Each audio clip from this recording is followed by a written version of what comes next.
वंदे मातरम, जय भारत। भाई राजीव दीक्षित अमर रहें। आज का ये वीडियो गुरुकुल में नए विद्यार्थियों के प्रवेश के संबंध में है। माता पिता के जो भी प्रश्न होते हैं वो इस वीडियो के माध्यम से आपको उसकी सूचना दी जाएगी। प्रथम प्रश्न होता है प्रवेश की, किस दिनांक को, किस तारीख को प्रवेश होगा। प्रवेश की जो दिनांक है वो 24 जुलाई रखी गई है, सुबह 9 बजे से 12 बजे के बीच में। प्रवेश परीक्षा कहाँ पे आयोजित होंगी? प्रवेश परीक्षा राजीव दीक्षित गुरुकुल, जो बाबा जयराम दास जी की पावन भूमि पे स्थित है। गांव पाली है, जिला महेंद्रगढ़ है, राज्य हरियाणा है। ये महेंद्रगढ़ शहर से मात्र 7 किलोमीटर की दूरी पर स्थित है। आप गूगल के अंदर राजीव दीक्षित गुरुकुल महेंद्रगढ़ हरियाणा डालेंगे तो आपको लोकेशन भी मिल जाएगी। प्रवेश का आधार विद्यार्थी को गणित, हिंदी और अंग्रेजी का कितना ज्ञान है वो जांच की जाएगी।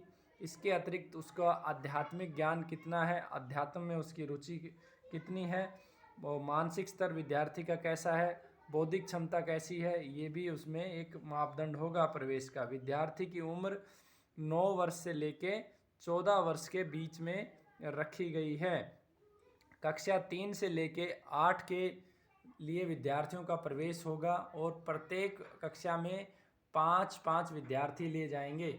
इसके अतिरिक्त 5 ऐसे विद्यार्थियों का चयन किया जाएगा जो माता पिता और गुरुजनों के अनुसार बिल्कुल निकम्मे हैं, जिनकी पढ़ाई में बिल्कुल रुचि नहीं है या जिन्होंने अब तक कुछ भी नहीं सीखा है। ऐसे विद्यार्थियों को केवल और केवल व्यवहारिक रूप में चिकित्सा सिखाई जाएगी, जिसके अंदर मुख्य रूप से पंचगव्य चिकित्सा, एक्यूप्रेशर, आपकी होम्योपैथी, आयुर्वेद, योग और नेचुरोपैथी, इन सभी का ज्ञान विद्यार्थी को दिया जाएगा। इन जो 5 विद्यार्थियों को चुनाव किया जाएगा, इनकी आयु 12 वर्ष से लेकर 14 वर्ष के बीच में निर्धारित की गई है। ध्यान रहे, इन विद्यार्थियों को किसी भी प्रकार की डिग्री नहीं मिलेगी, केवल इनको पंचगव्य, आयुर्वेद और चिकित्सा पद्धतियों का ज्ञान मिलेगा और लगातार 7 वर्ष विद्यार्थी गुरुकुल में रहेंगे। अगला जो प्रश्न होता है माता पिता का, वो शुल्क। विद्यार्थियों का रहना खाना बिल्कुल निःशुल्क है, लेकिन सिक्योरिटी डिपॉजिट की एक अनिवार्य शर्त है, जिसमें 30,000 रुपये सालाना सिक्योरिटी डिपॉजिट आपको करना होगा। बच्चे के प्रवेश के समय में ही 30,000 रुपये आपको जमा करवाने होंगे। ये सिक्योरिटी डिपॉजिट अगर आपने गुरुकुल के नियमों के अनुसार बच्चे को पढ़ाया और गुरुकुल में लगातार उसकी शिक्षा पूर्ण होने तक रखा तो आपको वापस कर दिया जाएगा, या विशेष परिस्थिति में सिक्योरिटी डिपॉजिट को विद्यार्थी के भविष्य के लिए इस्तेमाल किया जाएगा।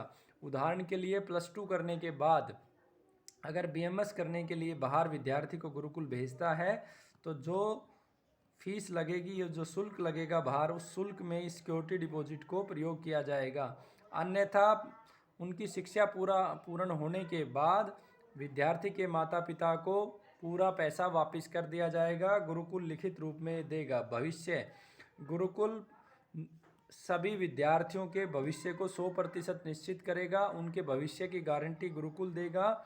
गुरुकुल में पढ़ने वाले विद्यार्थियों को केवल जिन विषयों में लेके जाया जाएगा, जिस क्षेत्र में कार्य के लेके जाया जाएगा, वो विषय हैं चिकित्सा, व्यापार, राजनीति क्षेत्र, कलाकार, शिक्षक या आचार्य, कृषि और प्रचारक।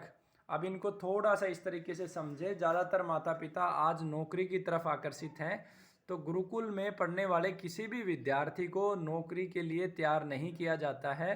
तो ये माता पिता ध्यान रहे, जो अपने बच्चों को नौकरी के क्षेत्र में लेके जाना चाहते हैं, नौकर बनाना चाहते हैं, वो इस प्रवेश परीक्षा में शामिल ना हो। हम विद्यार्थी को चिकित्सा के क्षेत्र में ले जाएंगे, विशेष रूप से आयुर्वेद, पंचगव्य, होम्योपैथी, योग और नेचुरोपैथी, इन सब विषयों का ज्ञान विद्यार्थियों को कराया जाएगा और इन क्षेत्रों में कार्य करेंगे। व्यापार करेगा, राजनीति के क्षेत्र में जाएगा, यानी कि सरपंच भी बनेगा, विधायक भी बनेगा, मंत्री भी बनेगा और प्रधानमंत्री भी बनेगा। कलाकार, जिस प्रकार से अक्षय कुमार, आमिर खान, ये सब कलाकार हैं जो देश, प्रकृति और धर्म का विनाश कर रहे हैं, इनके स्थान पर एक ऐसे कलाकार का निर्माण किया जाएगा जो समाज को सही दिशा में लेके जाए, प्रकृति को भी बचाए, राष्ट्र को भी बचाए और मनोरंजन भी करे। आचार्यों को निर्माण किया जाएगा, क्योंकि अखंड भारत स्वाभिमान का लक्ष्य है प्रत्येक जिले में गुरुकुल की स्थापना करना। तो इस लक्ष्य की पूर्ति के लिए जो गुरुकुल के विद्यार्थी हैं, सर्वप्रथम उन्हीं को तैयार किया जाएगा आचार्य के रूप में। अगला प्रश्न माता पिता का होता है अवकाश। साल में एक बार अवकाश मिलेगा। इसके अतिरिक्त आपातकाल की स्थिति में या विशेष परिस्थिति जैसे बहुत ही निकट संबंध में विवाह है या फिर कोई दुर्घटना घटित होने पर विद्यार्थी को बीच में भेजा जा सकता है। इसके अलावा भोजन और यहाँ की व्यवस्थाओं के बारे में सवाल होता है माता पिता का, तो उसको भी मैं हल करता हूँ। यहाँ पे कम से कम संसाधन में अधिक से अधिक विद्यार्थियों से कार्य लिया जाता है, संघर्ष करवाया जाता है। जीवन के हर क्षण में संघर्ष है।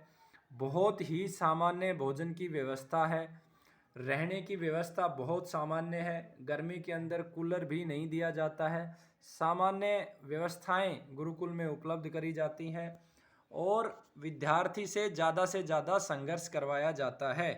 तो आप इन सब परिस्थितियों को ध्यान में रखकर अपने विद्यार्थी को, अपने बच्चे को प्रवेश के लिए लेके आएँ। प्रवेश में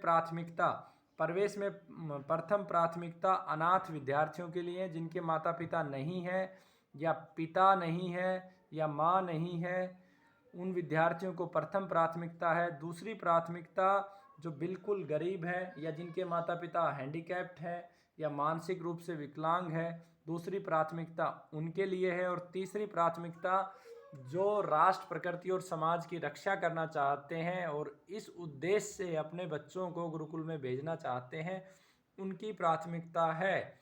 हाँ, जो माता पिता सिक्योरिटी डिपॉजिट नहीं दे सकते, जैसे जिनके माता पिता अपंग हैं या जिनके पिता नहीं हैं, उनके लिए एक विशेष प्रावधान है। वो एफिडेविट के ऊपर लिख के देंगे कि वो 12 वर्ष तक विद्यार्थी को गुरुकुल में रखेंगे, उससे पहले बच्चे को नहीं लेके जाएंगे। लेकिन ऐसे विद्यार्थियों के लिए अनिवार्य नियम ये है कि उनकी साल में एक बार भी अवकाश नहीं होगा, वो स्थायी रूप से गुरुकुल में रहेंगे। तो ये बात, सारी चीज़ें आप ध्यान रख के अपने बच्चे के प्रवेश के लिए गुरुकुल में लेके आएँ। फिर भी आपके मन में कोई प्रश्न हो तो वीडियो को के अंत में आप, जब वीडियो का इनबॉक्स है उसके अंदर आप कमेंट करके अपने प्रश्न पूछ सकते हैं। वंदे मातरम, जय भारत। भाई राजीव दीक्षित अमर रहें। जय बाबा जय रामदास, जय गौ माता।